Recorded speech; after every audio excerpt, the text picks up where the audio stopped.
Chapter 34. Nothing left. Shang Jianyao and Long Yuihang watched Jiang Bamian and Bai Chen return to the jeep and drive it to a relatively obscure spot not far away. They then checked their ice moss pistols, United 202 pistols, and the Berserker assault rifles that they had slung over their shoulders. After confirming all the details, they took turns crouching down to retie their military boots' shoelaces again, so as to ensure that nothing would go wrong. After carrying this out, they carried their assault rifles and walked along the derelict cement path at a moderate speed, heading towards the square. Although it was autumn and the weather had already turned cold, there were still many mosquitoes amidst the weeds. They incessantly buzzed around Shang Jianyao and Long Yuihang. Long Yuihang held it in for a while before finally asking, "Do we have to take turns swatting away the mosquitoes?" He believed that someone had to be in charge of keeping vigilance at all times.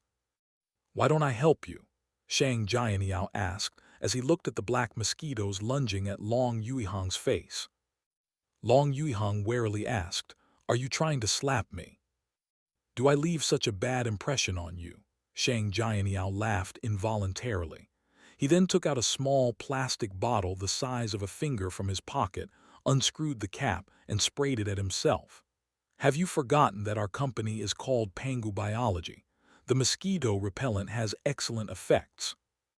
Long Yuihang's eyes widened as he asked, "When did you take it? Wasn't it in the car?" There were almost no mosquitoes in Pangu Biology. In the few days since he came to the surface, Long Yuihang had not been troubled by mosquitoes. Therefore, he had forgotten about mosquito repellent.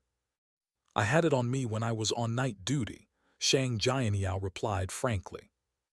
Why didn't I encounter any mosquitoes when I was on duty?" Long Yuihang was deeply confused.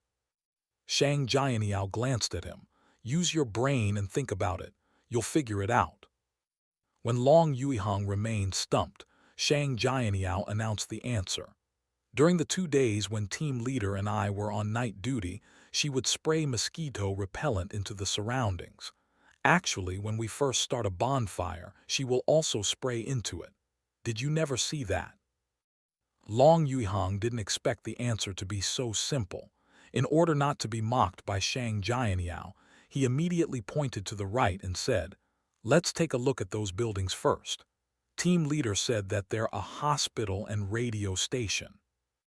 He was referring to the 3 buildings that surrounded an open square on the right side of the concrete path. One of them had already collapsed. "All right," Shang Jianyao casually put away the mosquito repellent. What about me?" Long Yuihang's mouth fell open. He was shocked, astounded, and confused. Shang Jianyao laughed silently. "You didn't say you wanted it. How would I know if you didn't tell me?" Stop. Don't repeat the lines from radio programs." Long Yuihang immediately interrupted Shang Jianyao. Shang Jianyao didn't tease him any further. He quickly unscrewed the cap and sprayed the mosquito repellent on Long Yuihang. After all, they were in the wilderness, the ruins of a steelworks factory. Every joke had to be done within reason. They couldn't afford to lose focus and lower their guard of the surroundings. After getting rid of the mosquitoes, the 2 of them turned towards the place that Jiang Bamian called a hospital and radio station. The first thing they saw were 2 lone columns. Though the door has been moved away, Long Yuihang suddenly felt a headache. Shang Jianyao tersely acknowledged it. "This is called human subjectivity. If it weren't for the shattered cement and bricks that can't be exchanged for anything, these 2 columns might not even be standing here." Tisk. Long Yuihang sighed and walked past the columns. It was only then that they realized that a row of houses was beside the wall in front of the building closer to the roadside. They only needed to make one right turn to reach it. If they went straight, they would head up the slope and arrive at a small pond, a garden, and a parking lot. Through this square, it seemed like one could directly enter the 2nd floor of the building, by the side of the road. Long Yuihang signaled to Shang Jianyao and led the way to the aisle between the row of houses. There was a not-too-wide drainage ditch, overgrown with moss and weeds. Long Yuihang looked around and realized that there were doors at the bottom of the building. The space inside varied greatly. The two rooms closest to the slope were connected. The windows facing the outside were completely open, not covering anything. The row of single-story houses was neatly divided into small, almost identical units. As far as they could see, there were tables with all their drawers open and high stools that had been overturned. Long Yuihang combined the terms hospital and radio station in an attempt to determine which area this was. However, he couldn't figure out the answer. "What place is this?" he asked without much anticipation, not believing that Shang Jianyao could answer. Shang Jianyao retracted his gaze, lowered his right elbow, and raised the berserker assault rifle's muzzle slightly. "Outpatient department." His voice was low and confident. Long Yuihang was surprised and confused. He was about to ask how he recognized it when he suddenly recalled something. Within Pangu biology, there was a small sickbay in each floor's residential zone. It was responsible for treating the ordinary ailments that were similar to headaches and fevers, which each floor's residents might suffer. Such a sickbay was divided into two sections. The exterior section had a pharmacy on one side and a doctor's consultation room on the other. In the interior section was an infusion room and an injection room. Apart from these, Pangu Biology had 3 large hospitals. They were located on specific and different floors. They mainly handled employees that the sickbay couldn't treat. Long Yuihang had been healthy since he was young. His parents and elders also never had any major problems. Therefore, he had only been to the sickbay on his floor and the university's floor. He had never been to the hospital, so he did not have a direct impression of the outpatient department. Shang Jianyao's mother passed away because of an illness. She had also been hospitalized for a long time prior to her demise. Back then, Shang Jianyao had to rotate between the school, the hospital, and his home every day. After figuring out the reason, Long Yuihang shut his mouth. Shang Jianyao used his chin in place of his right hand and pointed at the single-story building. On this side should be the outpatient department, injection rooms, and infusion rooms. There's more than one of each. He then faced the building area. The 2 rooms that are connected to the outermost area should be the pharmacy. There should be a metal grill on the windows. There should also be a gap for handing out medicine. However, they have all been taken away. The other rooms might be the machine room, the finance department, or the laboratory. There's no way to be sure. Yes, Long Yuihang didn't retort. The 2 of them carried assault rifles and searched the rooms one by one. However, they couldn't find anything useful. Even the wooden tables and chairs were in smithereens or in shambles. They were clearly taken to light a bonfire. When they arrived at the last room in the row of buildings, Long Yuihang kicked open the half-closed wooden door and saw a white skull. He stared at the 2 black sockets for a full second. Startled, he suddenly raised the berserker assault rifle a little higher and prepared to fire. Shang Jianyao looked around and said in a deep voice, "It has been dead for a long time." Long Yuihang relaxed a little and carefully observed the situation inside.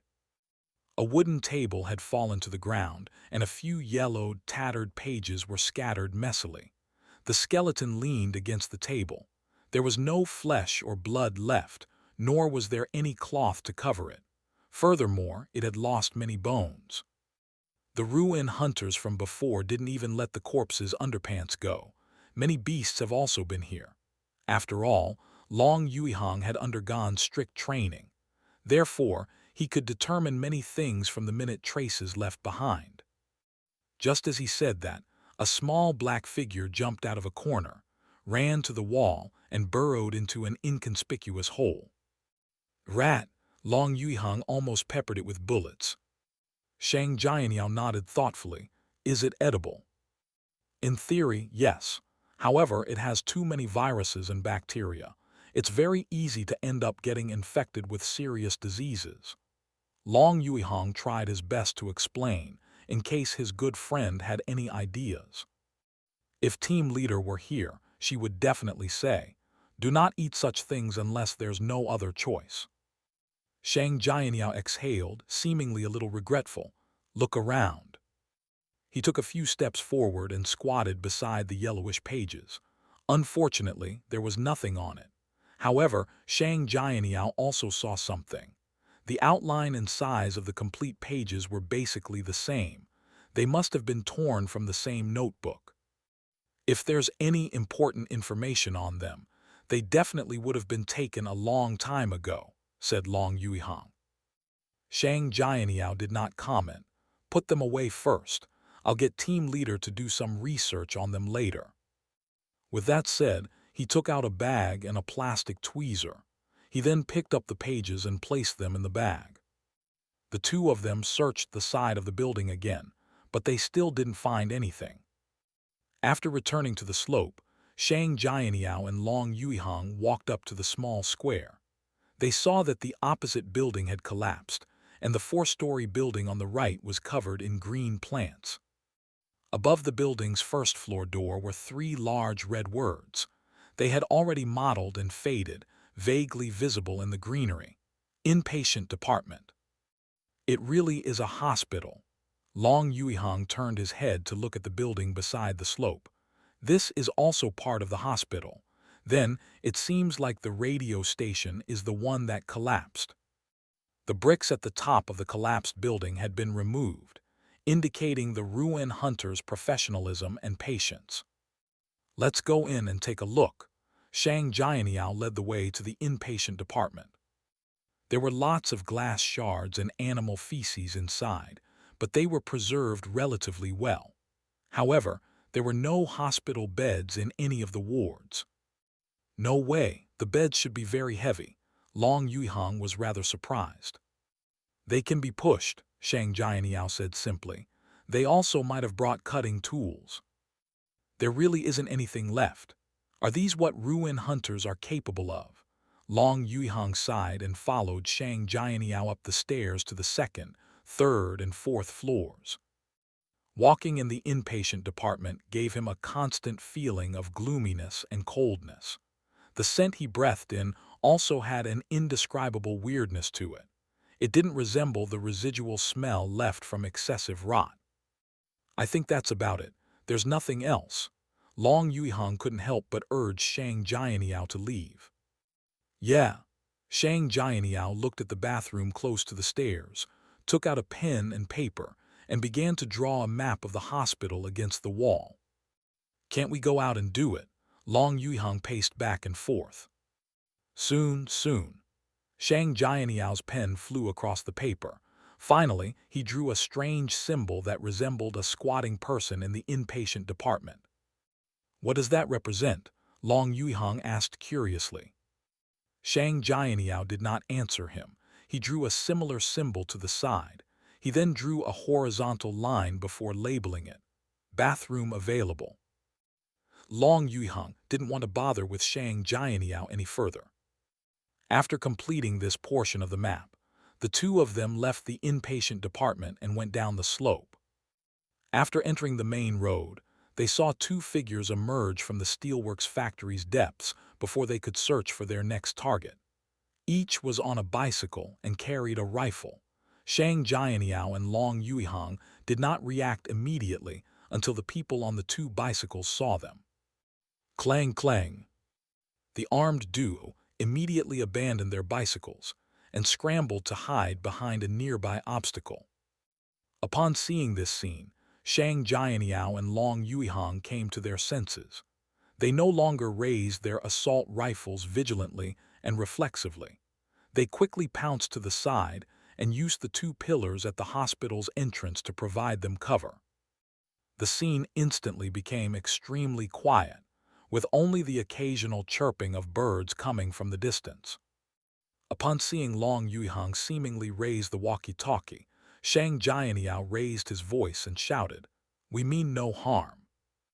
After a brief silence, a slightly hoarse voice sounded from the other side as though it was blocked by phlegm. "Neither do we." Shang Jianyao immediately replied, "Maybe we can exchange information." After a few seconds, someone shouted, "Communicating like this doesn't seem too convenient." "Then let's get a little closer," Shang Jianyao suggested loudly without thinking. The other two conversed in a low voice with the obstacle in the way. However, Shang Jianyao and Long Yuihang couldn't hear the exact contents due to the distance. In less than a minute, the other party replied, "All right." Shang Jianyao turned to Long Yuihang and said, "I'll take point. You take the rear and have the honors of providing support and protection." "Okay." Long Yuihang released his grip on the gun's handle and gestured that he was okay with it. Shang Jianyao did not attempt to make the other party leave their hiding spot. He held his assault rifle and left the pillar step by step, his muscles tense. During this process, he was highly vigilant, prepared to pounce and roll at any moment. Upon seeing his sincerity, another person appeared on the other side with the same vigilant posture. This person was in his 30s and about 1.7 meters tall. He wore a slightly shriveled, dirty, dark blue down jacket with 3 to 4 patches. His receding hairline was a testament to his severe baldness. His hair was a pale yellow, and his eyes were light blue. His facial features and contours were relatively deep. An obvious difference between him and people like Shang Jianyao and Long Yuihang was that he had Red River ethnicity. Perhaps a result of him living in the wilderness for too long, his skin had many dry cracks, and his nails were clearly black. The man gripped his rifle tightly and closed the distance between him and Shang Jianyao meter by meter. After they entered a convenient range for conversation, Long Yuihang and the other person left their hiding spots and moved closer to their respective companions. "How shall I address you?" Like before, the bald man used the Ashlands language, the mother tongue of Shang Jianyao and the others, as opposed to the Red River language. As he spoke, he didn't relax and remained highly vigilant. Shang Jianyao replied calmly, "An official ruin hunter, what about you?" Long Yuihang, who had wanted to answer, heaved a sigh of relief. He was quite afraid that Shang Jianyao would act up at such a time. After all, they were not familiar with each other, and not everyone could appreciate or tolerate his humor. The bald man thought for a moment and said, "Harris Brown, intermediate hunter." He didn't show his hunter badge or get Shang Jianyao to show his. This was because they were in a ruin. Without a special machine to read the information in the chip, it was impossible to determine the badge's true owner and the corresponding credit rank. In the wilderness, many people casually registered themselves as a hunter or obtained the corresponding item from their enemies' corpses. Just having a badge didn't mean anything. The technique of engraving a name on a badge was too primitive and very easy to imitate. Most importantly, the person holding the badge could simply report the name on the badge without using their real name. Harris Brown and Shang Jianyao conversation was actually closer to small talk to ease the atmosphere. Shang Jianyao looked at Harris Brown's companion and realized that it was a woman. She was more than 1.6 meters tall and had average facial features. Her flaxen hair cascaded down to her shoulders naturally. She wore a beige beret that was relatively clean. "You don't seem to have obtained anything." Shang Jianyao turned his gaze back to Harris Brown. Harris Brown replied without a smile, "I was just passing by and casually spent some time trying. It's very normal not to find anything. In this ruin, it's very difficult to obtain supplies without suitable equipment. Is it your first time here?" "Yes," Shang Jianyao frankly replied before asking, "Did you guys also take on that mission of finding the black-haired, golden-eyed fellow?" Harris Brown nodded slightly. "I'll give you a piece of advice that needs payment. Give up on this mission. It hasn't been peaceful north of Yuelu Station recently." "Is it related to the anomaly in the swamp's depths? All of you heard the roars that night, right?" Shang Jianyao pressed. Harris Brown's expression gradually turned solemn. "Yes, We were north of Yuilu Station back then. After dawn, we continued forward. We discovered several corpses, people that had obviously just died a few hours ago. These corpses didn't have any fatal wounds, but their expressions were distorted. Some showed pain. Some were filled with fear, and some seemed to be laughing. Their smiles were terrifying. Long Yuihang felt a chill run down his spine, and his scalp tingled. However, this feeling was quickly washed away by Shang Jianiao's question. There were no fatal wounds. What about clothes? Did they still have clothes? What the hell is that question? Long Yuihang couldn't help but criticize Shang Jianiao inwardly. Harris Brown's expression froze slightly. No, someone clearly discovered the corpses before we did and took away all their items. Professional, Shang Jianyao praised, making Harris Brown feel like he couldn't keep up with the conversation. Harris Brown then took a silent breath and continued. Sigh, they didn't even let go of a strand of hair. Otherwise, I could have gotten myself a wig. In short, we gave up the mission and headed straight back after we saw those corpses. We didn't dare rest much. We just arrived here an hour ago. That's pretty fast, Shang Jianyao casually commented. Harris Brown didn't turn his head. We were on bikes, so we could use some of the small trails in the swamp. However, cars and motorcycles won't be able to pass through them and can only take detours. Shang Jianyao nodded slightly. Final question. Are there any other ruin hunters or wilderness nomads here? There are a few. However, considering your equipment, they won't provoke you as long as you don't launch an attack on them. Harris Brown's head reflected a little light as he stood under the sun. Shang Jianyao seemed to be in thought as he asked, what if we didn't have these weapons? Harris Brown's face suddenly distorted. In the Ashlands, being weak is a sin. His eyes became a little fierce, revealing some unconcealed hate.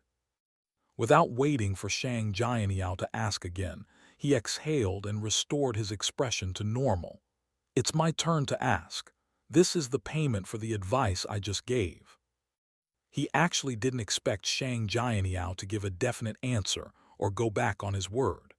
After all, the information contained in his advice wasn't too valuable because many ruin hunters that had pulled out of the mission had more or less discovered something abnormal. Besides, more than a day had passed. Furthermore, it would take at least a day to reach north of Yuilu Station. At this rate, even if Harris didn't give them any advice and allowed the two people opposite them to go, they might not be able to make it in time. Can I use another form of payment? Shang Jianyao released his left hand, which was holding the assault rifle's magazine, and reached into his pocket. It depends. Harris Brown and his companion suddenly raised their guard, afraid that Shang Jianyao would take out something dangerous. Shang Jianyao quickly took out 2 small bags of compressed biscuits and showed them. This was supposed to be part of his lunch in the factory ruins. Excellent, you're very generous.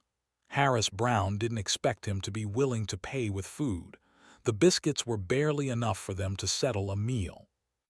Shang Jianyao immediately threw the 2 small bags of compressed biscuits over. Harris Brown and his companion didn't pick them up, allowing the 2 small bags of compressed biscuits to fall to the ground.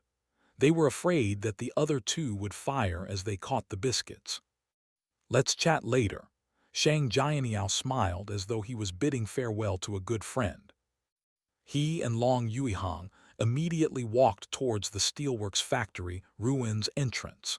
They didn't let down their guard against Harris Brown and his companion. It was the same for the other party. After sufficient distance was between the 2 parties, such that even a sharpshooter couldn't hit them, Harris Brown got his companion to pick up the compressed biscuits and push their bicycles over. After watching the duo leave the ruins on their bicycles, Shang Jianyao and Long Yuihang looked around the square beyond the door with their assault rifles. It should be the residential area outside. Shall we search this place or inside? Long Yuihang asked hesitantly. Shang Jianyao didn't look at the green buildings that had collapsed or were dilapidated on both sides of the square. He pointed at the door and said, "Let's go inside first and figure out the basic layout." "All right," Long Yuihang didn't object. They then passed through the iron-black door that could accommodate multiple cars. Long Yuihang looked back and sighed. It seems like ruin hunters have limits. This door wasn't removed and moved away. Shang Jianyao looked over. Maybe it's not worth it.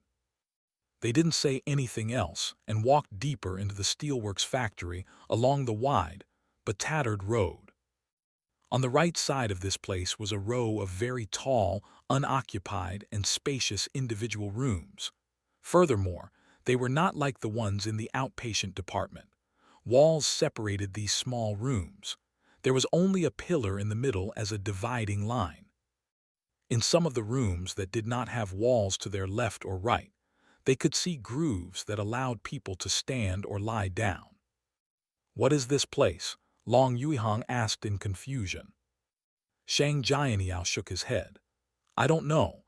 However, don't you think it would be very convenient to repair the bottom of a car while standing in those grooves?" "This is a repair area. The space beside us is equivalent to a garage." Long Yuihang came to a realization. "Remember to label it later." On the left of the road was a putrid pond, a small cluster of trees, and a small building hidden deep in the greenery. Shang Jianyao and Long Yuihang temporarily ignored these places and walked deeper into the factory area. Before long, they arrived near the towering chimneys. They saw many steel frameworks and rugged buildings erected around them. Large iron-black pipes that resembled dragons slid down from the chimney to different areas at not very steep angles. These pipes were not sealed. They seemed to be the remaining half after being sliced perpendicularly. Shang Jianyao and Long Yuihang entered the area and walked up and down the road, traversing the rusted steel forest. An incomplete guardrail soon appeared at the edge of the road. Outside was a pool filled with rainwater, but it was unknown what it was used for. As this place was shielded from the sun's rays from above, it made the surroundings appear very gloomy and dark. In addition, there was no sound, only silence. Long Yuihang's heart palpitated as he walked. He couldn't help but say, "Wasn't it said that there are other ruin hunters here? Why haven't we encountered any of them?" Shang Jianyao glanced at him. "It doesn't seem auspicious to say such things at a time like this." Just as he said that, a sudden clang sounded from high above. A black figure quickly fell. After colliding with the steel frame and the parts that extended from the building a few times, the figure heavily landed not far in front of them. It was human. His body had already been damaged and blood rapidly flowed out. At this moment, the crashing sound still echoed in the area. It had not completely subsided. Before Long Yuihang and Shang Jianyao could react, they saw a figure walking over from the corner of the road ahead. This figure was slightly taller than Shang Jianyao. His entire body was made of black metal. His left arm was equipped with a grenade launcher, and his right palm contained a flamethrower's nozzle and a laser firing hole. He was wearing a tattered, yellow monk's robe and a large red cassia. On his face was a pair of shimmering red eyes. Upon seeing this tall and strange robot, Shang Jianyao and Long Yuihang's hearts palpitated at the same time. Every pore on their bodies couldn't help but tighten, and their hair stood on end. At that moment, the same thing flashed in their minds: a monk from the monks' conclave. These monks were very dangerous beings in the Ashlands. They also had another name: Eternal. According to Pangu Biology's textbooks, humans had made groundbreaking progress in certain technologies before the old world was destroyed. Among these breakthroughs, the most outstanding and admirable one was consciousness uploads.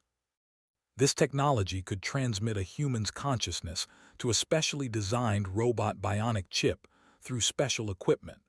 This allowed humans to escape the restrictions of their fragile bodies. They would no longer age, become unwell, or starve. They also no longer died from the passage of time. All they needed to do was carry out maintenance or switch carriers periodically to achieve consciousness-level immortality. However, the technology still had many flaws before the old world was completely destroyed. It had never been officially used, only existing in laboratories. When the old world was destroyed, a group of robots, which called themselves Eternals, suddenly appeared when the chaotic era came. They used their imagination and methods of thought, which were identical to humans, as well as other strong pieces of evidence to make survivors believe that they were formerly humans and that one's consciousness could be granted eternal life. However, according to the Eternals, the technologies for consciousness uploading had been lost during the cataclysm. They said that only a few remaining pieces of equipment could still be used. Only one factory could produce bionic chips and the corresponding robots that could carry a human consciousness. However, they were unable to reverse engineer the manufacturing process. They only knew how to use whatever they had on hand to create a limited number of Eternals. Therefore, their goal of walking the land was to unite humanity, reverse engineer the equipment, and reproduce the corresponding technology so as to allow everyone to obtain eternal life, end the Dark Age, and enter the New World. Shang Jianyao and Long Yuihang did not know how it developed back then. They only knew what was recorded in the textbooks. As time passed, the Eternals gradually revealed many problems. This wasn't because they were malicious, but that the technology was far from mature. Among them, the most prominent problem was that a person lost various sensations after losing their physical body. This resulted in them losing the motivation that humans had in the struggle for survival. Many Eternals began to find their lives boring and meaningless, resulting in very serious mental problems. Meanwhile, the Eternals that went crazy dealt another round of severe damage to the already fragile human race. Although the remaining Eternals didn't go crazy, they became lost. They began to seek comfort from the various religious remnants of the old world. Finally, they focused on a particular religion and absorbed the traits of other religions, creating a new religion that was self-consistent but extremely warped. It was a new religion that could help them resolve their psychological problems. They called themselves monks. They called the hidden stronghold that hid the consciousness relay equipment the glazed Pure Lands.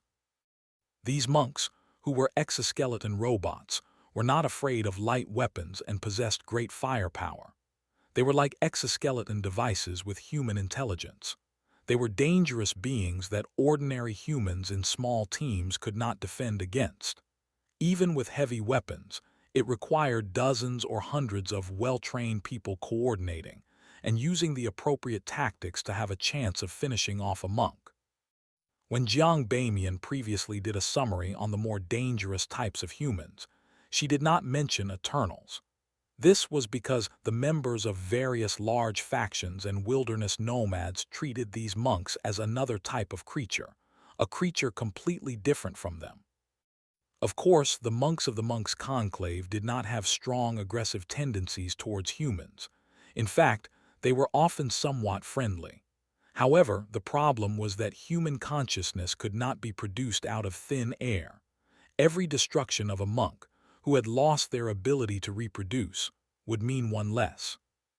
In order to maintain the population and the parish, the monks were active in the various wildernesses in search of the fated. If they found a fated, they would redeem their target and bring them back to the glazed Pure Lands. They would then make these fated give up on their physical bodies and transmit their consciousness into a robot's bionic chip. Among the fated, a small number had strong desires for eternal life. Thus, they did not resist it. Most did not dare attempt it due to the rumors of the Eternal's flaws.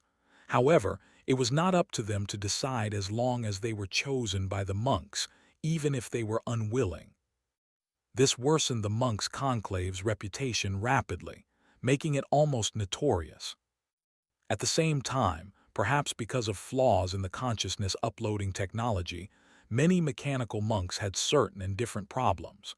When they encountered a specific scene or heard a specific sentence, they would lose control of themselves and go crazy. It would take them some time to calm down. It was akin to triggering the mentally ill or a personality defect. This unstable state made many humans in the Ashlands view the mechanical monks as ferocious beasts. It was due to these reasons that Shang Jianyao and Long Yuihang reacted so strongly when they discovered a mechanical monk opposite them. Only monks from the monks' conclave liked to wear monk robes and acacia around their bodies.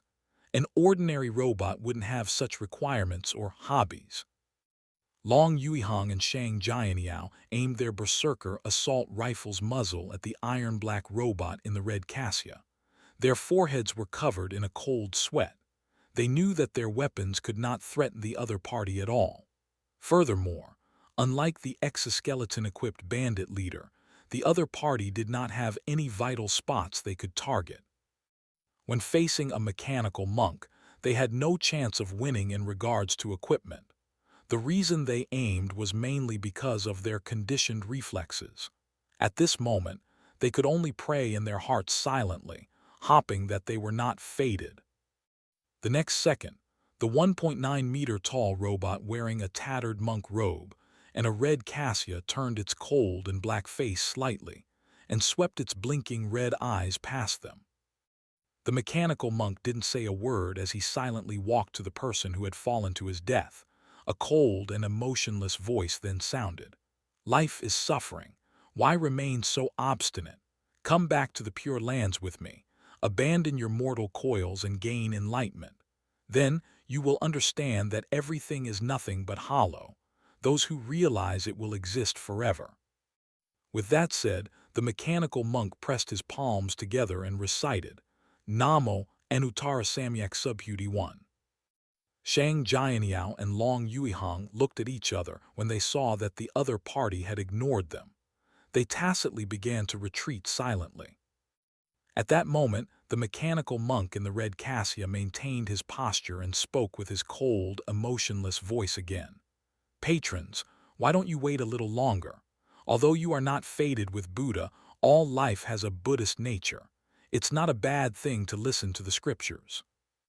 Shang Jianyao and Long Yuihang were secretly delighted when they heard the words, "not fated."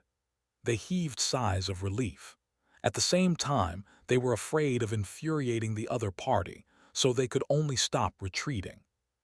Since the monk did not intend to attack or redeem them and only wanted to proselytize, it was better to listen than risk their lives.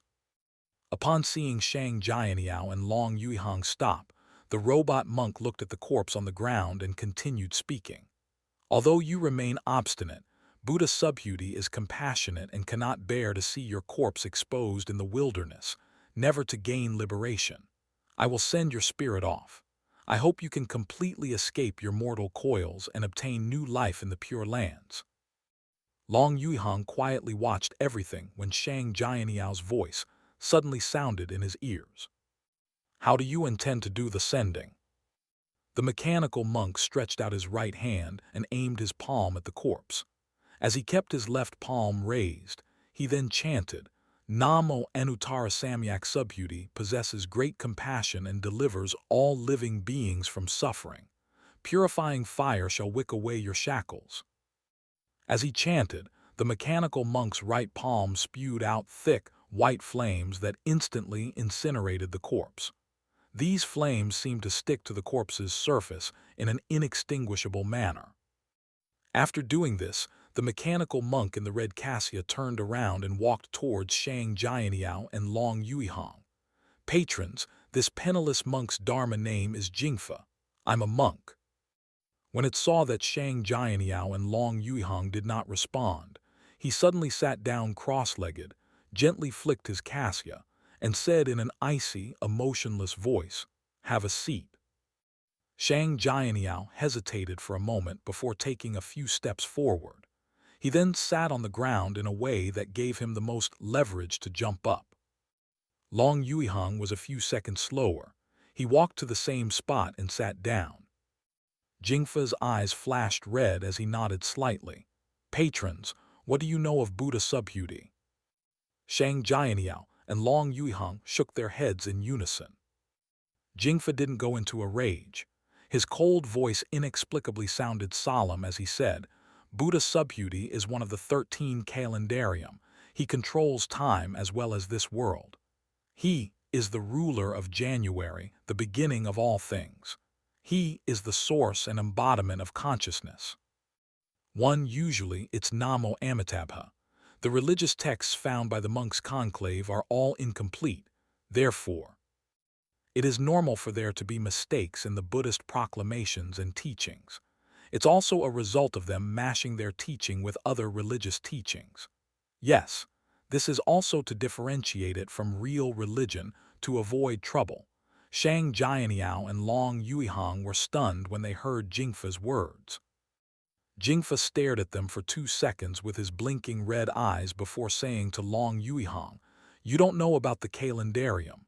After saying that, he looked at Shang Jianyao and spoke without any emotional fluctuations.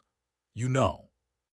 Huh? Long Yuihang turned to look at Shang Jianyao in confusion and surprise. The two of us have received the same education and lived in the same environment. We are also often inseparable. Why have I never heard of the term calendarium before when Shang Jianyao seems to know it very well? Shang Jianyao's eyebrows twitched slightly as he frankly replied, "I've heard a little about them." The red light flickered on Jingfa's metallic black face again. Ending, beginning, end of year, beginning of year. You learned about it from the believers of the Arbiter of Fate. Shang Jianyao, who had been feeling strange, immediately confirmed one thing. The mechanical monk opposite him seemed capable of hearing some of the voices in his heart. Long Yuihang couldn't be bothered to think about the title, Arbiter of Fate, and also sensed that something was amiss. Jingfa didn't continue. Instead, he simply explained, the calendarium are the deities who control time and this world. There are a total of 13 such deities, and they correspond to different months. Aren't there just 12 months? Long Yuihang pointed out the obvious. He had an inkling that the calendarium was a popular religion or myth on the world's surface. Jingfa's voice was cold and deep, sounding nothing like a human's. There's one calendria that rules over the leap month, or rather the entire year, all time. Without waiting for Long Yuihang to ask any further, Jingfa cut to the chase. Our parish speaks of the corporeal body's nothingness and the 4 elements' hollowness because this world is Buddha Lok, Varatathagata's dream world. Shang Jianyao suddenly interrupted Jingfa. Lok, Varatathagata, isn't it supposed to be Subhuti? Jingfa pressed his palms together. Lok, Varatathagata is a Buddha of the past, the sovereign of creation. Buddha Subhuti is the Tathagata of the present world, the origin of all sentience. Don't you want to ask about the calendaria who's in charge of the leap month and represents the entire year? This penniless monk will tell you now that it's Lok, Varatathagata. Shang Jianyao and Long Yuihang came to a realization and nodded indiscernibly. Jingfa lowered his head and chanted, Namo Lok Varatathagata. As he chanted, he straightened his back, which was made up of metal bones. He maintained the posture of pressing his palms together and bowed slightly at the towering chimneys. Are you going to ask why this penniless monk bows to the tower that refines iron and steel? After Jingfa raised his body, he took the initiative to voice Shang Jianyao and Long Yuihang's thoughts. That's because Buddha Lok Varatathagata has another name, Stupa. This is another form of address for Buddhas. At the same time, it represents a Buddha tower. Therefore, when we recite Lok Varatathagata's Buddhist title, we should salute the highest tower around us. It can be a Buddha tower, a water tower, iron tower, signal tower, or high-voltage towers. Shang Jianyao and Long Yuihang originally found the mechanical monk, Jingfa, to be reasonable and logical. However, they began to find him a little strange when they heard the latter half of his preaching. It was unknown if Jingfa had sensed their thoughts, but he stopped in time and said, "Outside of asceticism, Buddha Lok, Varatathagata has another honorific name." "What is it?" Long Yuihang blurted out. Jingfa remained cross-legged. It was impossible to discern any emotion from his metallic face. "Master Zhuang." Master Zhuang, Calendaria Master Zhuang. Once before, Master Zhuang dreamt of being a butterfly. Shang Jianyao couldn't help but mutter to himself. Jingfa's head bobbed up and down. "Master Zhuang's dream is referring to our world. All of you should have had dreams before and know that everything in a dream is an illusion. All your feelings and interactions are only emulated by fate. If you can't figure this out, you will continue to sink into this darkness, experiencing life, old age, disease, death, love, separation, hate, desire, and pain of the 5 appropriated aggregates over and over again." Shang Jianyao and Long Yuihang thought about it and inexplicably felt that the mechanical monk opposite them made sense. Of course, the premise was that this world was indeed a particular deity's dream. At that moment, Jingfa changed the topic. "Patrons, please wait a moment. This penniless monk needs to carry out maintenance." Shang Jianyao and Long Yuihang dazedly watched the monk in the monk robe, and Cassia opposite them, as he opened a metal cover at its waist and took out a plastic bottle. He then unscrewed the small metal lid at the location of his clavicle and poured a little of the plastic bottle's sticky yellow oil in. "This is," Shang Jianyao spoke curiously. He didn't expect Jingfa to answer, but the latter frankly replied, "Dedicated lubricant." Shang Jianyao and Long Yuihang's expressions froze for 2 seconds. They instantly found themselves ridiculous for previously finding sense in what the monk had said. Jingfa seemed not to notice anything. After putting away the special lubricant, he looked up at the 2 people opposite him with his blinking red eyes. "Patrons, how old art thou?" Shang Jianyao and Long Yuihang were momentarily at a loss for words. The textbooks in Pangu biology were more focused on poems and idioms, not ancient languages.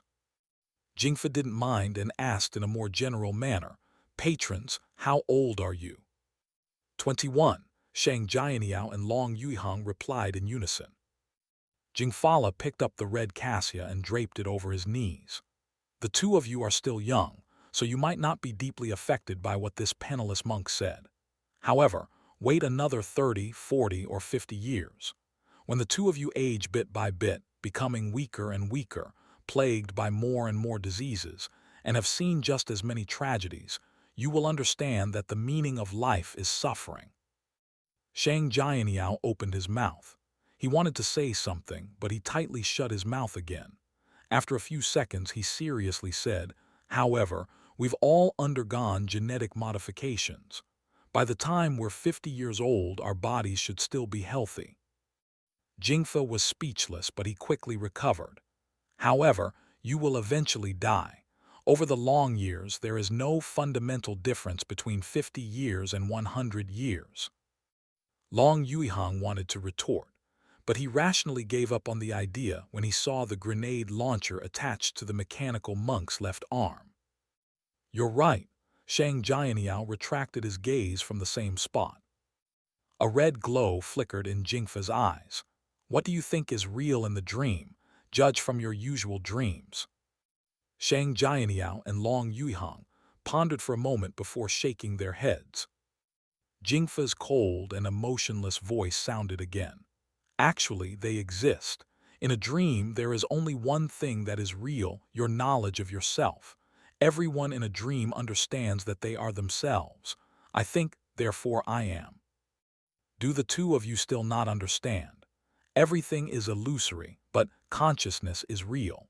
When you escape the shackles of your mortal coils and truly control your consciousness, you can escape this dream and enter the pure lands to obtain eternal life in paradise." Shang Jianyao habitually replied, "How can I truly control my own consciousness then?" Jingfa pointed at himself. "Use a device to transmit your consciousness into a robot's body. This can allow you to escape your physical restraints easily and directly. However, shouldn't a normal religion emphasize self-cultivation? Long Yuihang said some of the words mentioned in Pangu biology's textbooks. In a monotonous voice, Jingfa said, "There are 3,000 orthodox paths and 40,000 side doors. Each path is different, but they all lead to the Pure Lands. Our monks' conclave has chosen the technological path of the 3,000 orthodoxies." Shang Jianyao and Long Yuihang's lips quivered. Their thoughts were in a mess, and they had no way of replying. Jingfa continued, "When you abandon your mortal coils and upload your consciousness to a robot's bionic chip, you will see the Pure Lands, the so-called New World in the Ashlands. This can allow you to gain insights into the Buddhist Dharma and obtain certain divine powers." This penniless monk was able to hear the voices in your hearts because Buddha Subhuti is benevolent. He allowed this penniless monk to comprehend his mind-reading techniques. Of course, this penniless monk's phala is still lacking and cannot delve too deep. Why did he expose his weakness so naturally? This thought flashed across Shang Jianyao and Long Yuihang's minds. Jingfa pressed his palms together and chanted a Buddhist proclamation. "A monk doesn't lie." "What is phala?" Shang Jianyao asked another question. Jingfa monotonously answered, "The uploading of one's consciousness is not the end, but the beginning. Technology that corroborates the path isn't the core but an auxiliary component. Its use is to provide better conditions for us to study the Buddhist Dharma. After our mortal coils are abandoned, we can see the world from a different angle. From there, we can better understand the Buddhist Dharma and understand the hollowness of all four elements. There's a process involved. The critical juncture during the process is known as phala. When your phala achieves the great arhat, you'll truly enter the Pure Lands and transcend the world." After explaining this, Jingfa glanced at Shang Jianyao and Long Yuihang. "To the two of you, this is rather profound. Let's call it a day. This penniless monk can tell that you will be walking the Ashlands. I hope you can experience the world and understand that life is suffering and that the body is hollow. When the time comes, this penniless monk will redeem and send you the glazed Pure Lands if we are fated to meet again." Shang Jianyao and Long Yuihang were delighted when they heard the mechanical monk end the preaching. They didn't dare ask any more questions. They quickly got up, walked to the side, and made way. "If you don't want to call this penniless monk by his Dharma name, call me Zen Master." Jingfa pressed his palms together. He then swung his cassia and retraced his steps, disappearing around a corner. After watching him leave, Shang Jianyao and Long Yuihang looked at each other and followed the path they came from, leaving the rust-covered steel forest. When they arrived at the door, Long Yuihang looked around and calculated the distance. He then picked up the walkie-talkie quickly and pressed a button. "Team leader, we encountered a monk from the monks' conclave." This was also what Shang Jianyao wanted to do, so he didn't stop him. What's its Dharma name?" Jiang Bamian's voice sounded amidst static. Near the towering chimneys, Jingfa, who was walking towards the steelworks ruins' depths, suddenly stopped. The red glow in his eyes suddenly lit up.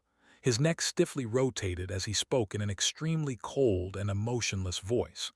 A woman's voice.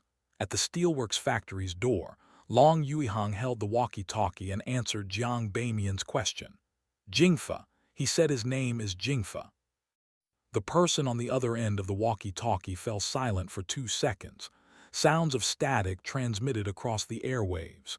Jiang Bamian then anxiously said, "Retreat, on the double." As soon as she finished speaking, she switched off the walkie-talkie. Shang Jianyao and Long Yuihang didn't really understand why their team leader's reaction was so dramatic. She didn't even find out what had happened to the two of them after they encountered Jingfa, and if they had been determined to be fated. She just ordered them to retreat immediately. Although they were confused, the two of them had no intention of violating Jiang Bamian's decision.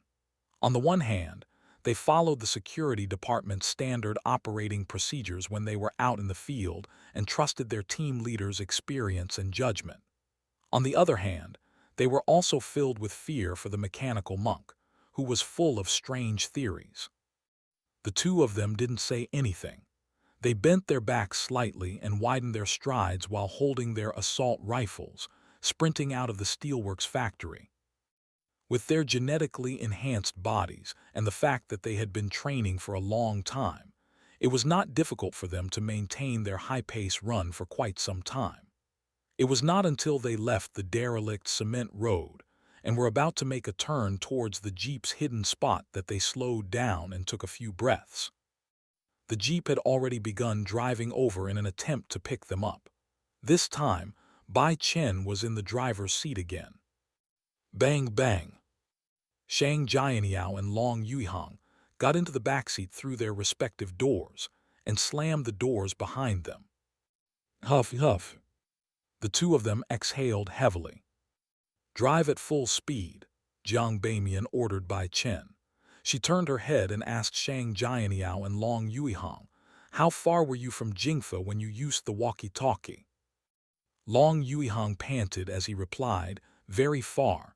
We were at the steelworks factory. Huff, over at the door. Jingfa should have Huff been behind the chimney by then. We weren't able to see each other any longer." He didn't see Jingfa anywhere. He only estimated Jingfa's location based on the direction, approximate speed, and time from when the two parties separated. It could be said to be very inaccurate and could only be used as a reference. Jiang Bamian clearly had a certain level of understanding of the steelwork factory ruins. She recalled the layout and said, "Speaking at that distance isn't too safe. A mechanical monk's auditory system is very strong. It can capture sound from relatively far away." Bai Chen, don't worry about the electricity or overturning the car. Stay at the current speed. It was just then that Long Yuihang noticed that his team leader had already picked up the somewhat heavy grenade launcher and replaced it with a more explosive grenade. "Team leader, Jingfa said that we aren't fated with the monk's conclave. There's no need to be so nervous." He quickly revealed the key information to prevent Jiang Bamian from overreacting. Jiang Bamian looked at the rearview mirror and shook her head indiscernibly. "That's not the point. All of you should have learned that there are certain flaws in eternal technology. All mechanical monks have certain mental problems. These problems are different for all of them. According to the information the company has gathered, Jingfa, yes, he's one of the more active mechanical monks in the Ashlands. His problem is that he mainly," Jiang Bamian paused before saying, "hates women." Shang Jianyao and Long Yuihang understood the meaning of her words, but they weren't sure what they meant or how serious it was. Jiang Bamian glanced at Bai Chen and said, "As long as Jingfa encounters women or even hears a woman's voice, he will go crazy and indiscriminately attack everyone around him. Also, from the remains of certain corpses, we have learned that he has rapist tendencies." "He's just a robot." Long Yuihang couldn't imagine it. Jiang Bamian exhaled. "That's why it's so scary. Oh right, which one of you will use the exoskeleton?" Without waiting for Shang Jianyao and Long Yuihang's response, Jiang Bamian's already serious expression became even more serious. "Quiet." Shang Jianyao and Long Yuihang instantly understood something. They turned their heads to look out the window, searching for the robot monk in the red cassia.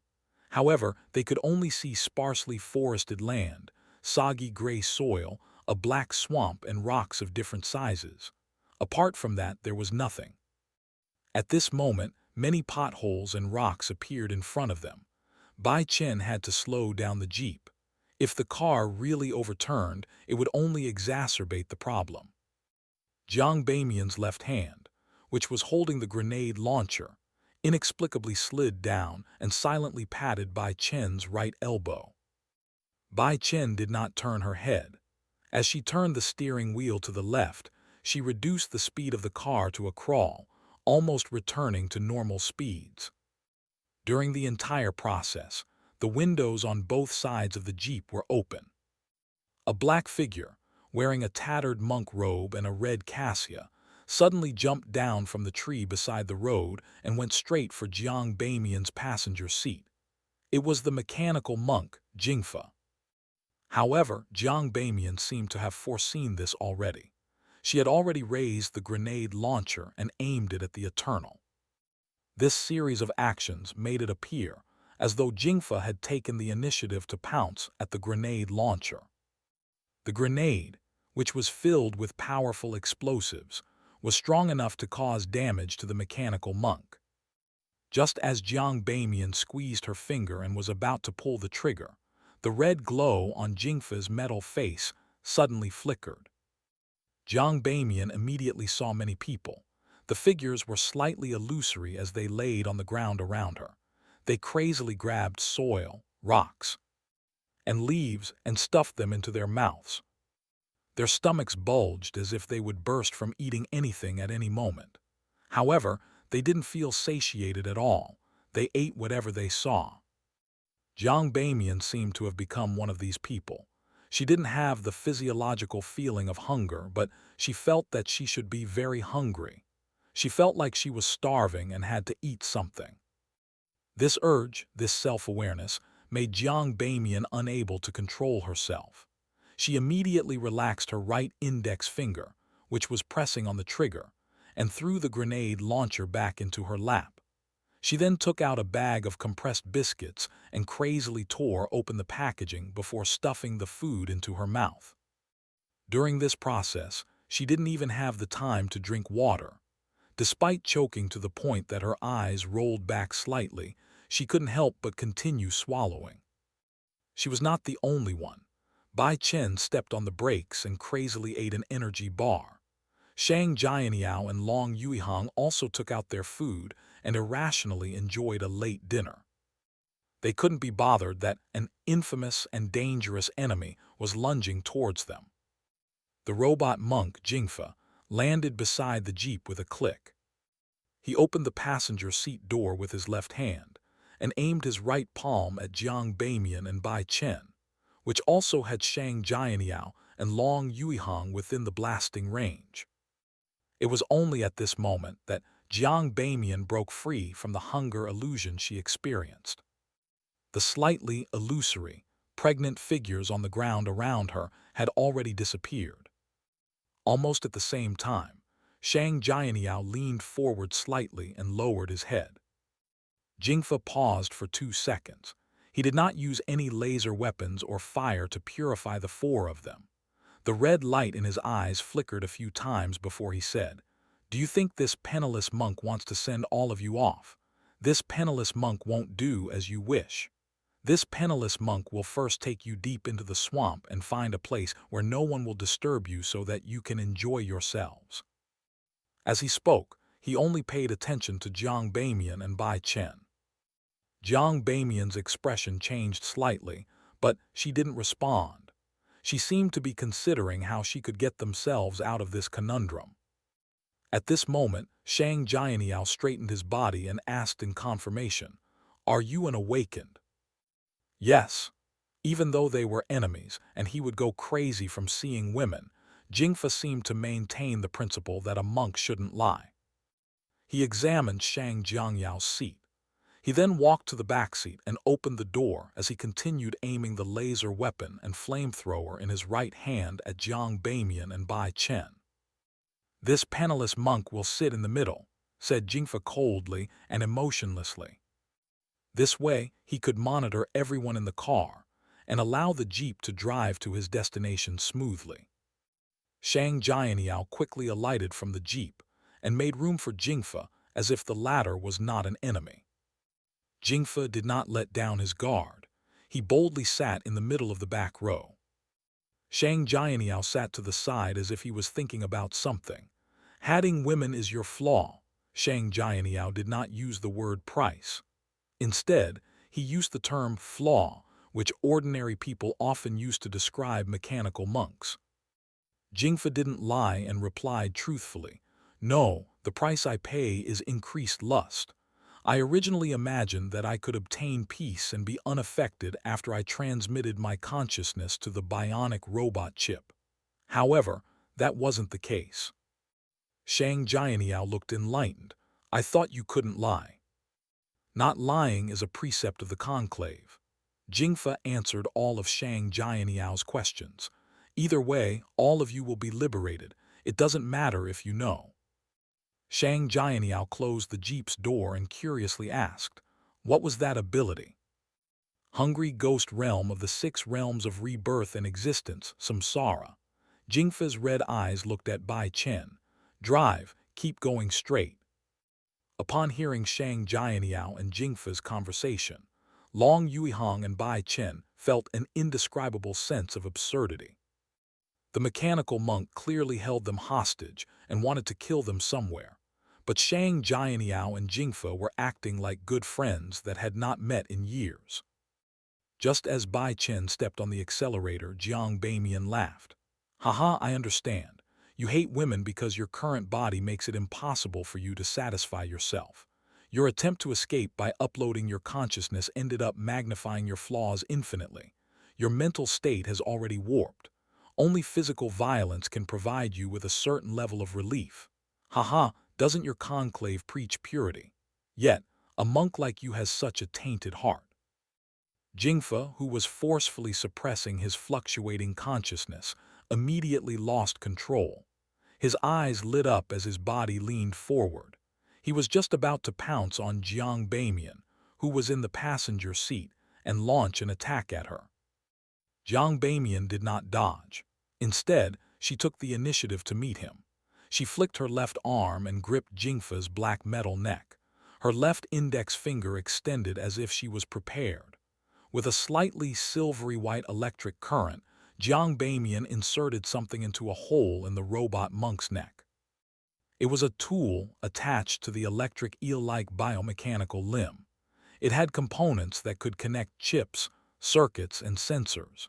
It could also be used to read the data of computer-related objects and crack certain firewalls. Apart from having a human consciousness, the mechanical monk was essentially an artificial intelligence robot. After Jiang Bamian inserted her left index finger into the hole in Jingfa's neck, the mechanical monk's metal body froze in the passenger seat as if he had lost his energy source. At the same time, Bai Chen released her right foot from the accelerator and fell to the side, attempting to pick up the grenade launcher on Jiang Bamian's lap.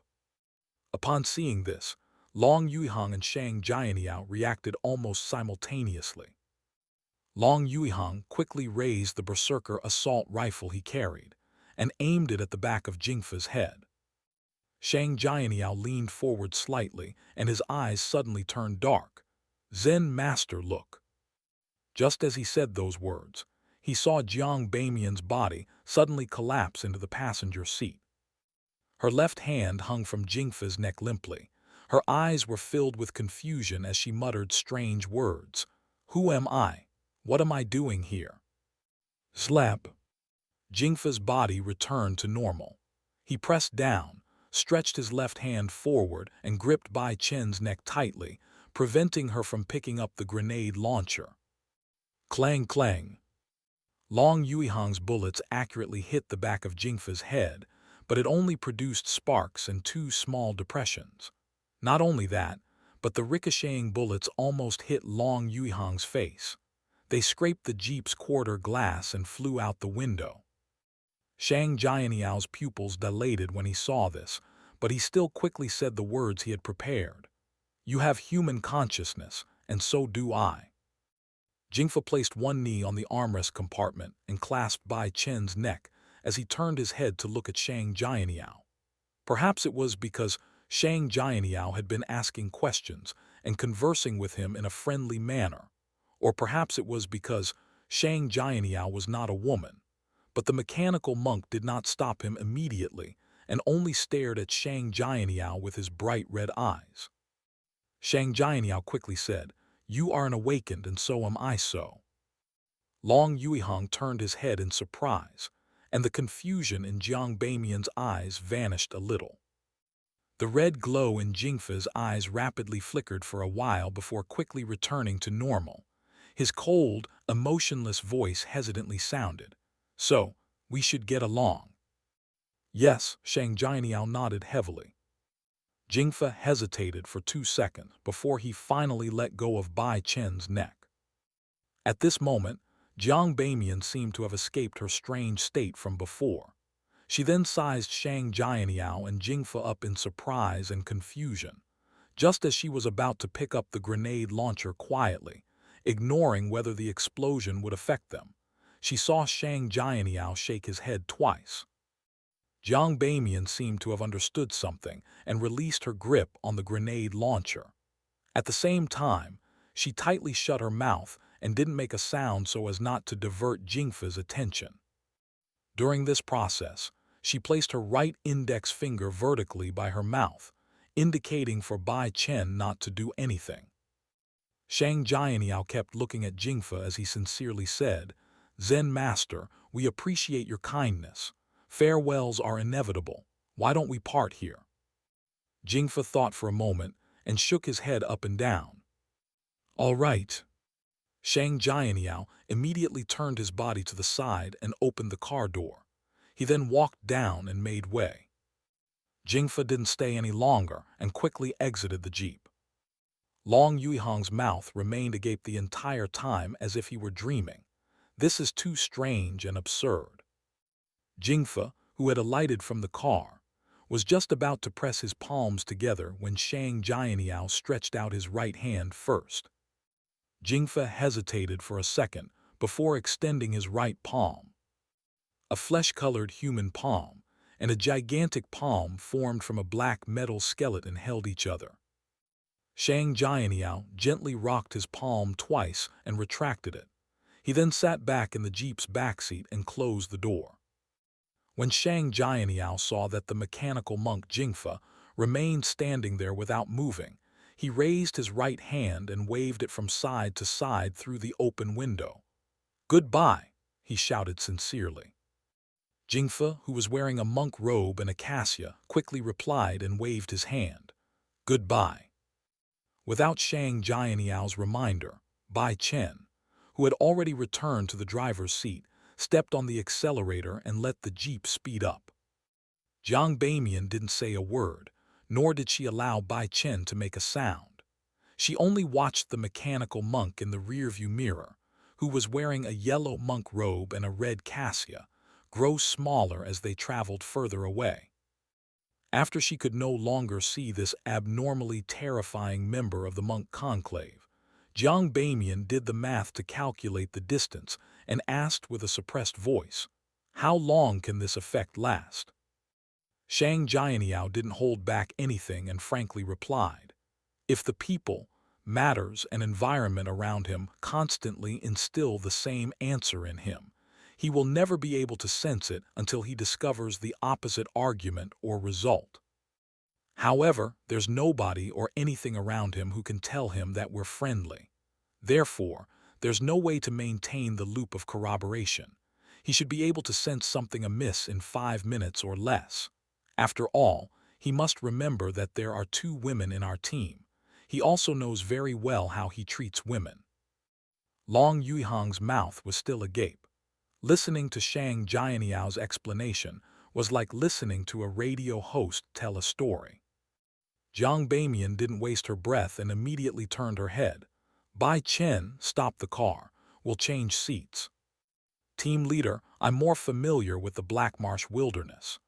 Bai Chen tried to reason with Jiang Bamian as she gently stepped on the brakes without any resistance.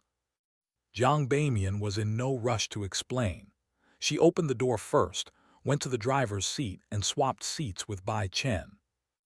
After the jeep started moving again, she looked ahead and said, "I've undergone genetic modification and obtained some unique abilities."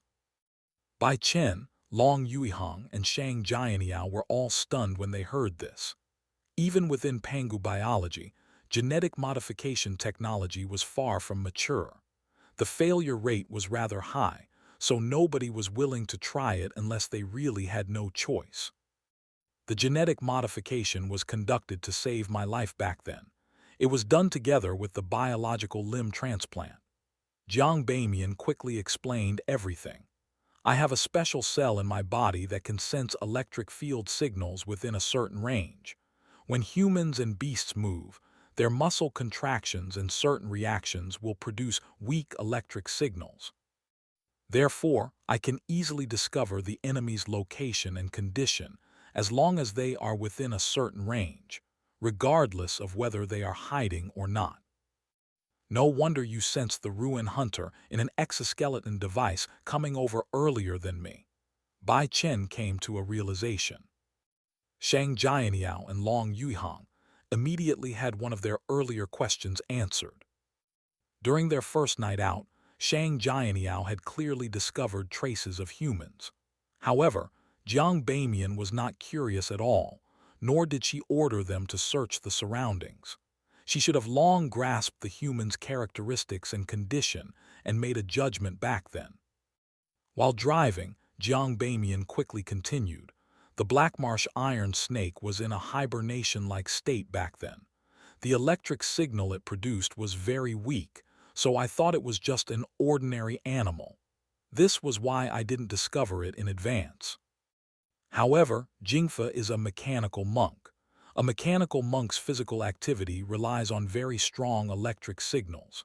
Hence, I could sense him from a further distance and determine what he was up to. I was actually prepared for this attack. I deliberately made Bai Chen slow down to incite him into attacking, hopping to take the opportunity to destroy him or seriously injure him. Previously, I didn't tell you that Jingfa has always been a persistent mechanical monk. If you are targeted by him, he will definitely chase you all the way. However, this would have been too dangerous. The best way is to hurt him and make him lose the ability to chase after us for a short period of time. Unfortunately, I never imagined that he would be an awakened. A mechanical monk, who is also an awakened at the same time, might have killed us all. I need to apologize for that. Jingfa will definitely attempt to launch a long-range attack when he chases after us. I'm the only one here who can sense it in advance and get the vehicle to make evasive maneuvers in time. Yes, it will definitely be too late if I provide verbal guidance. Bai Chen nodded in understanding. I'll pay attention to the road ahead and our surroundings. I'll tell you which direction you can't go in advance. How about using clock positions as a substitute? There were 5 bloody finger marks on the back of Bai Chen's neck. It was quite harrowing. All right. Jiang Bamian slowed down and let the jeep smoothly bypass an obstacle. At the same time, she looked in the rearview mirror and said, Shang Jianyao, Long Yuihang, quickly decide on who will wear the exoskeleton. The person wearing the exoskeleton will be the main force in resisting Jingfa. Before Long Yuihang could speak, Shang Jianyao firmly said, Let me do it. He looked at Long Yuihang, who was about to argue, and simply explained his reasons. Jingfa is also an awakened. You can't be on par with him in this regard. I need the exoskeleton to help me narrow the distance. All right. Long Yuihang stood up and bent down. Together with Shang Jianyao, they dragged the exoskeleton from the trunk to their seat. He then helped Shang Jianyao wear it. Remember to change it to the high-performance battery in the trunk, Jiang Bamian reminded them. Very few large factions could produce real high-performance batteries. Currently, only the Orange Company and the Future Intelligence Company could produce them. The other factions could, at most, produce some inferior imitations, which were only suitable for civilian use that did not venture beyond the faction's sphere of influence. Therefore, the high-performance batteries for many different types of military equipment were compatible, with a 50% chance of success. The old task force was rather lucky this time. The high-performance batteries needed for the Jeep and the high-performance batteries for the military exoskeleton were standard items produced by the Future Intelligence Company. Okay, Shang Jianyao didn't dare be careless in this regard. After changing the batteries, Shang Jianyao wore the power pack and metal exoskeleton. Then, As he bent down to button the auxiliary joint clasps, he asked, "Team leader, why did you suddenly fail when you hacked into Jingfa's internal system?" Shang Jianyao suspected that it was one of Jingfa's abilities as an awakened. He currently knew about two of Jingfa's abilities, Hungry Ghost Realm and Mind Reading. Jiang Bamian was very busy. On the one hand, she had to focus on the road, afraid that she would drive the jeep into a swamp or cause the vehicle to be overturned by rocks, roots, and other obstacles. On the other hand, she had to focus on sensing the various electric signals around her to determine if the mechanical monk Jingfa was rushing over or what his current condition was like. However, this did not stop her from thinking. Her brain seemed to have been optimized due to genetic enhancements. That moment, Jiang Bamian pondered before answering, but her voice was louder than a normal person's. I was in a very strange state. I didn't know who I was or what I wanted to do. It wasn't that there was a problem with my memories. Back then, I could recall many things that had happened, but I couldn't obtain information on who I was or what I wanted to do. At this point, Jiang Bamian habitually self-reflected. I thought that Jingfa would be unable to use his awakened abilities by affecting his body. However, I made a mistake. Is this the difference between a mechanical monk and an ordinary human? Bai Chen shook her head. This has nothing to do with a misjudgment. Back then, you were desperately counterattacking. You had no way of considering so much at the time. After Shang Jianyao buttoned up the clasps at his legs, he looked up and said, "Awakened abilities mostly and probably rely on their consciousness and the influence that their bodies exert on them. For example, by injuring an awakened's body and causing them intense pain, they will not be able to think or shift their consciousness into what needs focus. In that case, they won't be able to use their abilities." As he spoke, Shang Jianyao suddenly fell silent as if he had realized that this could be used against him. Without waiting for Jiang Bamian and the others to speak, he took a deep breath and continued. Similarly, if one can knock out an awakened with one punch, the awakened will definitely not be able to use their abilities. After giving an example, Shang Jianyao thought for a moment and agreed with Jiang Bamian's previous judgment. In this regard, mechanical monks are indeed different from ordinary humans. Jiang Bamian laughed self-deprecatingly. Unfortunately, my golden finger isn't too strong. If I could quickly hack into Jingfa's energy supply system and turn off his power source, he probably wouldn't be able to use his awakened abilities either. Actually, that might not work either. Who knows how long an Eternal's consciousness can remain conscious after freeing itself from the bionic chip's control. You guys have to be careful too. You can't be too confident. Without solid evidence, it's best to have more doubts about your judgment. Bai Chen was a little stunned when she heard that. She turned her head to glance at Jiang Bamian. "Team leader, you seem to be in good shape. You don't seem depressed at all." After all, they were currently being pursued by a terrifying mechanical monk. They should have been tense, repressed, angry, depressed, and uneasy. The current situation is much better than when Jingfa captured us. Shouldn't we be happy and joyful? Jiang Bamian remained focused on her surroundings. If it weren't for Shang Jianyao, I wouldn't have been able to escape his control. I really would have ended up in the hands of that psychopath. My fate would have been tragic, very tragic. Although I've never seen the female corpses Jingfa killed, I've heard someone describe them. When this matter was mentioned, Jiang Bamian, who had always been rather optimistic, couldn't help but let her expression be clouded by gloominess. She did not start a lecture because she was worried that it would affect Bai Chen, Shang Jianyao, and Long Yuihang's conditions. At this moment, Shang Jianyao had already finished wearing the military exoskeleton. His lips quivered a few times before he finally opened them.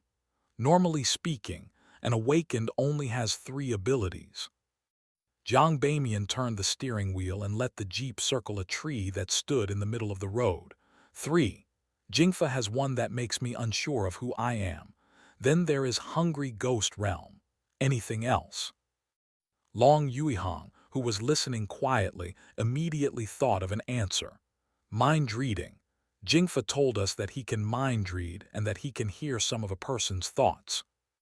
Jiang Bamian muttered to herself as she drove. We've figured out all three abilities. Perhaps we can consider it from this angle and find an ingenious method to deal with Jingfa. Ah yes, there should be a limit to an awakened's abilities. She had been musing to herself very loudly, so everyone could hear her clearly. Shang Jianyao thoughtfully replied, Jingfa was within a meter of us when he used his mind-reading and cognitive dissonance abilities. It's impossible to determine what his maximum range is. Jiang Bamian thought for a moment before smiling. However, it's not like we can't make a preliminary judgment. When he pounced at us from a tree in the distance, he chose to use Hungry Ghost Realm. This choice itself implies some problems. Either the range of the ability to make a person suffer cognitive dissonance is far inferior to the Hungry Ghost Realm, or it can only be used against one person. In contrast, the Hungry Ghost Realm can affect everyone in a specific area. Bai Chen recalled her experience and said, I have an impression of that. When I discovered the hungry ghosts around me, it was shortly after Jingfa pounced at us from the tree.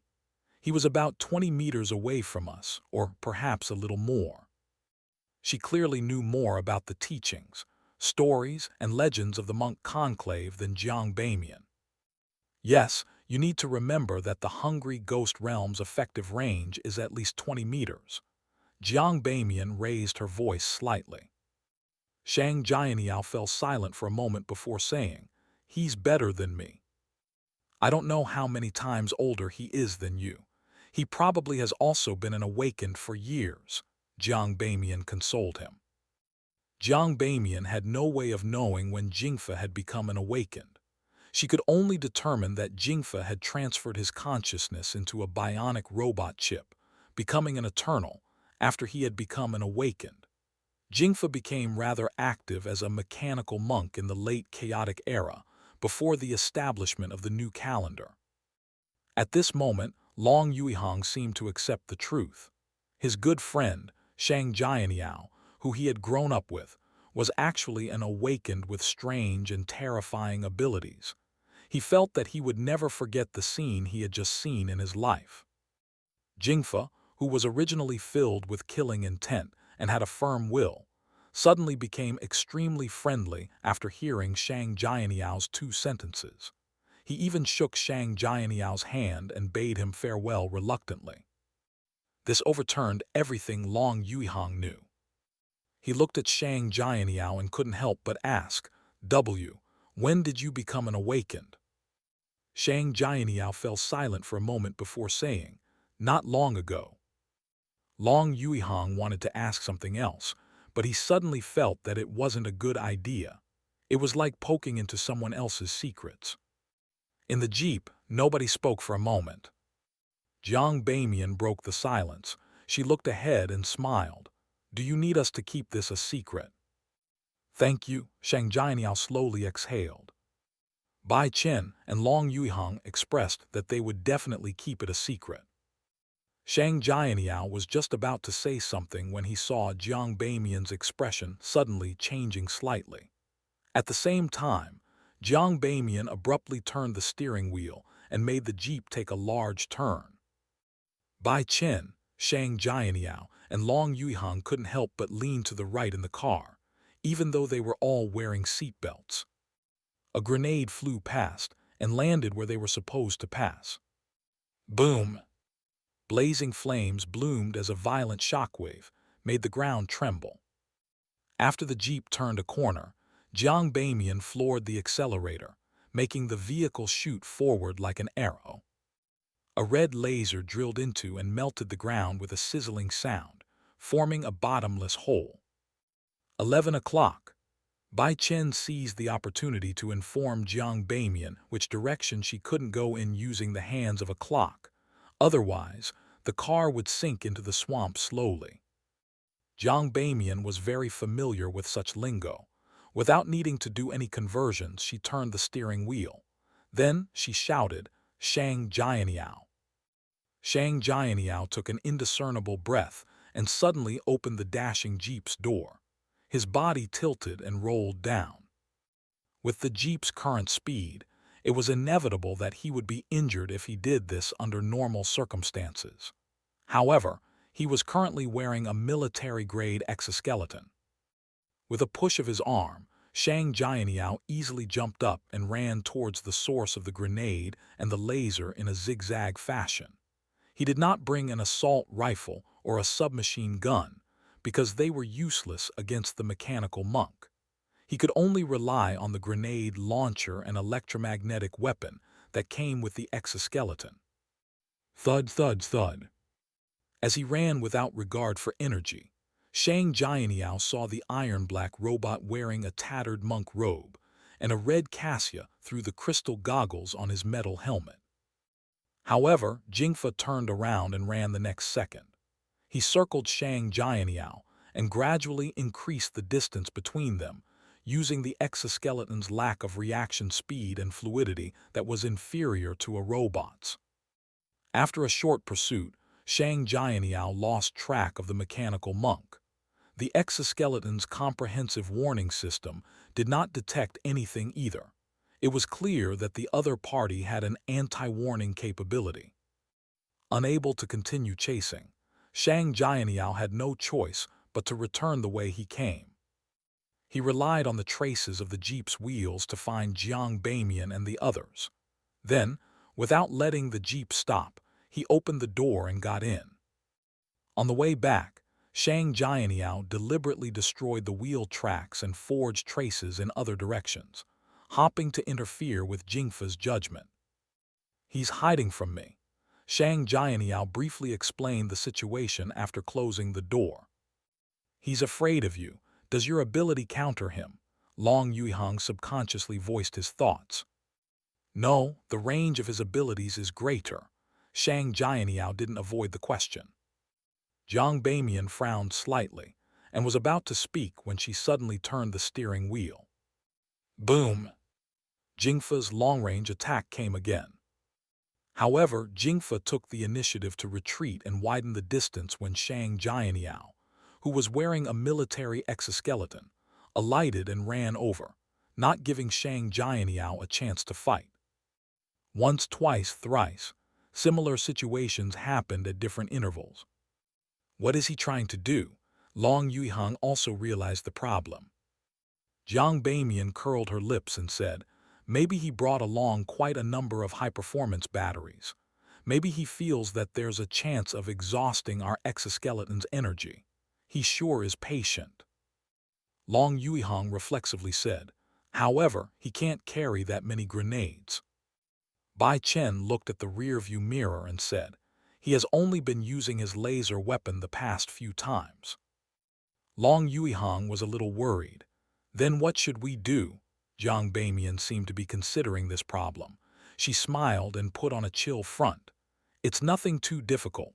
How about this?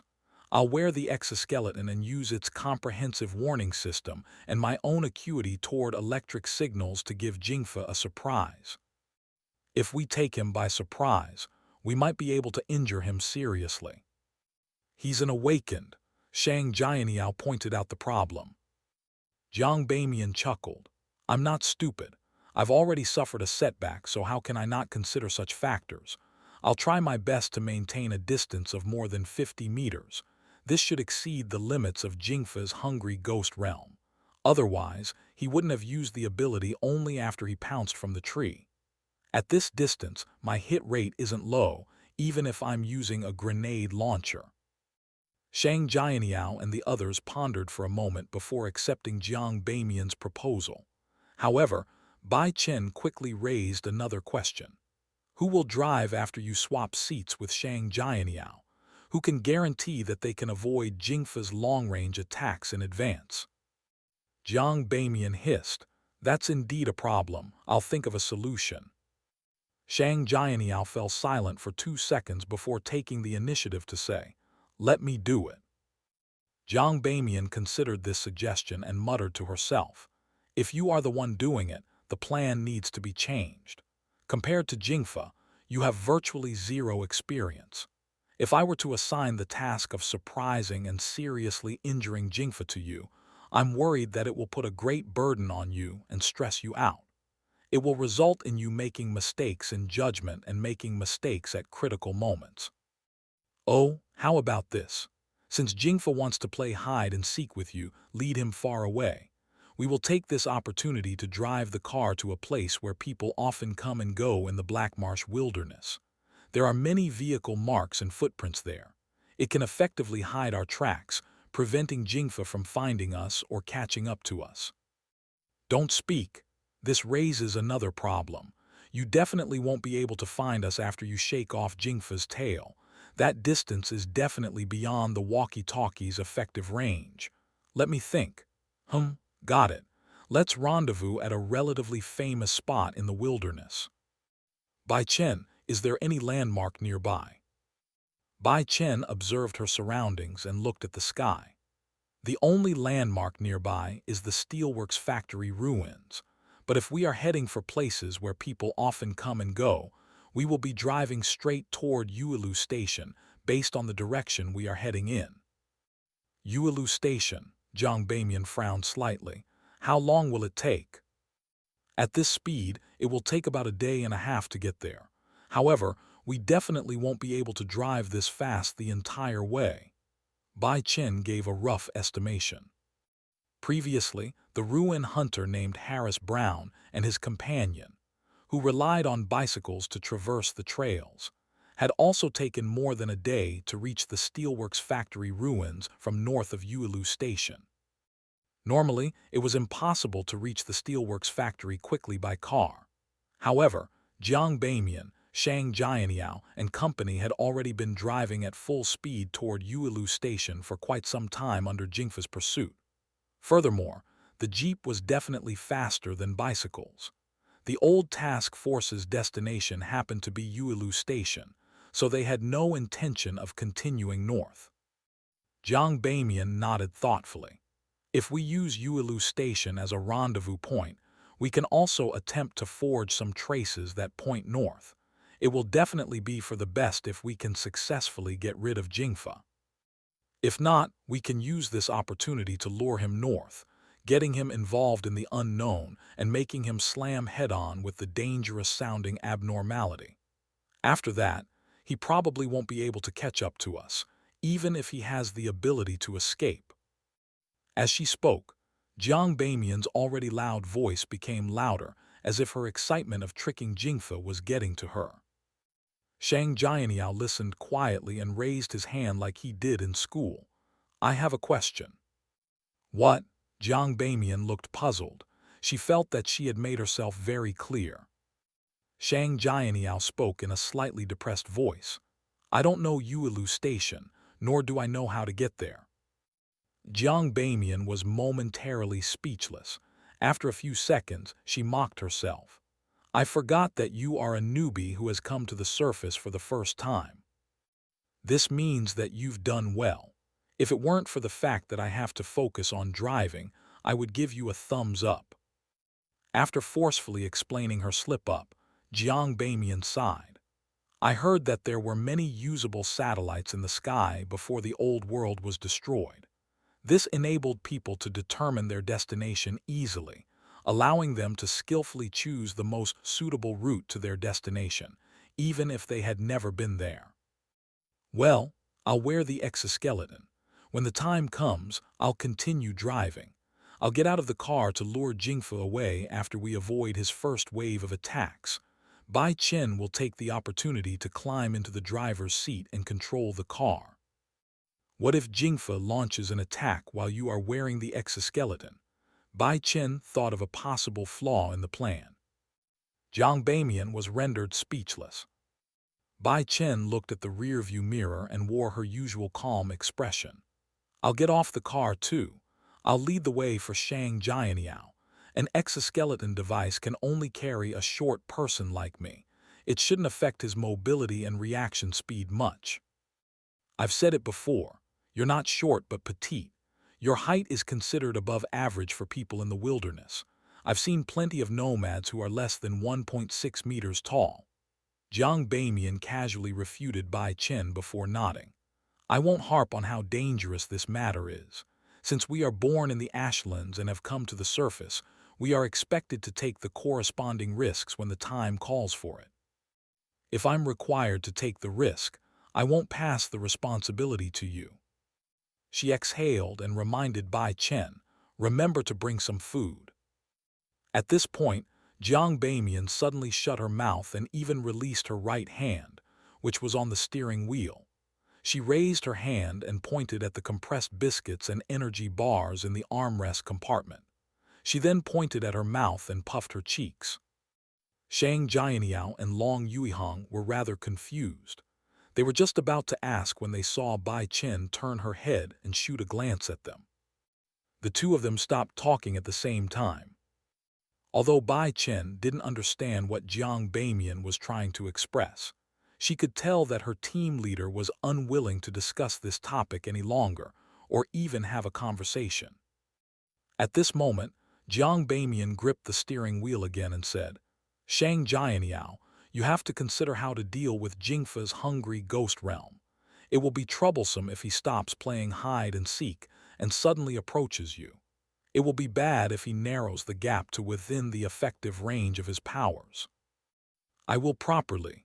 At this point, Shang Jianyao paused for a moment before nodding heavily. Think about it. After answering, he quickly said to Bai Chen, There's no time to lose.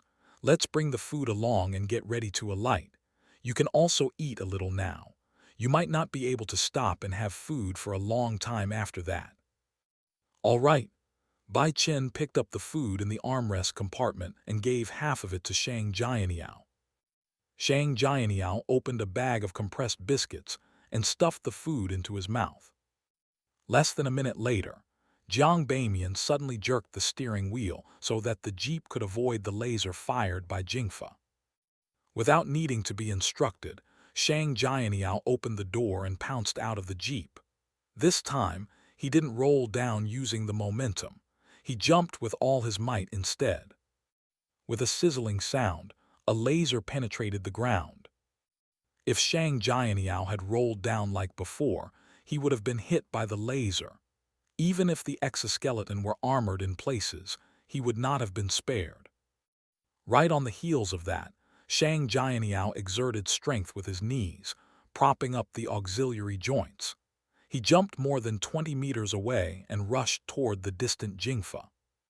Like the previous few times, Jingfa immediately retreated, distanced himself, and circled around Shang Jianyao. Jiang Bamian took the opportunity to slam on the brakes and slow down the car, allowing Bai Chen to roll from the passenger seat to the ground uninjured. Amidst the rustling, Bai Chen closed the door behind her and used the momentum to roll before hiding behind a low shrub. The jeep instantly accelerated again, as it headed for the main road that people often passed by in the Blackmarsh wilderness. At this moment, Shang Jianyao, who had chased after Jingfa, returned to the vicinity. Covered in an iron-black metal skeleton and a small number of armor plates, he pointed at the power pack behind him and signaled for Bai Chen to sit there. Bai Chen jumped out of the bushes and used the exoskeleton's auxiliary joint as a ladder and a handle. She climbed onto the power pack in 2 swift movements. This made her much taller than Shang Jianyao even though she was sitting. Compared to carrying Bai Chen with one hand, doing this allowed for minimal obstruction to the exoskeleton's mobility and aiming. Next, they had to chase after Jingfa and drive the mechanical monk further away. They had to play hide and seek with him and buy time for Jiang Bamian and Long Yuihang to escape Jingfa's pursuit. Shang Jianyao, who was wearing a metal helmet, ran 2 to 3 steps. Without anyone attacking him, he actually took the initiative to jump and roll. Bai Chen shrunk her body and tightly gripped the metal bone on the exoskeleton's shoulder to prevent herself from being thrown off. She knew that Shang Jianyao was trying to make sure they worked well together before Jingfa counterattacked. After tumbling a few times, Shang Jianyao, who was wearing the exoskeleton, strode forward and chased after the mechanical monk in the red cassia, thanks to the comprehensive warning system's long-range vision. The red light in Jingfa's eyes flared as if he had become unstable due to him catching sight of a woman.